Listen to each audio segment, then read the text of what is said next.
Today we're going to look at the OUGESH 6-inch electric handheld chainsaw. We're going to unbox it, take a look what comes in it and how it works and how strong it is. You're going to see on my tree actually how it goes.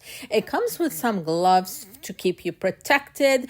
They fit great on my hand. There is room for a male hand to on there because they are a little big on my hand. You're also going to get some protective glasses to use while using this chainsaw over here, and you are going to get a brush to actually apply the oil onto the chain when needed, as well as a bottle and one of those screwdrivers. Here's the extra chain that also comes with it as a replacement when you need it. And you get the manual in there to explain everything you need right in the manual. And here is the chainsaw. It is 6 inches. It has the protective guard on the top of the chain to keep you protected. There is also a double press when turning it on, so you don't accidentally turn it on when you are not intending to.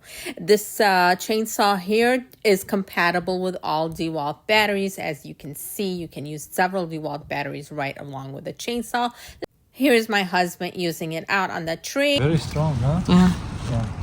And apparently he is impressed with how strong and how easily he was able to cut the branches on there. So they did cut the branches very easily. There was no problem on there, and even trimming on the side. We do have another 6-inch chainsaw, and this one is definitely a better option for it, as it does cut at a stronger pace over here and just trims up everything that we're trying to trim. We were using this Dewalt 20-volt battery with the chainsaw. It is compatible with many other Dewalt batteries also. When turning on the chainsaw, you do need to press both buttons in order for it to turn on, and that's going to make sure that you don't accidentally turn on this chainsaw. Great. We were definitely impressed with this product, and we know that this is going to be a great addition to our toolbox, and it will be to yours too.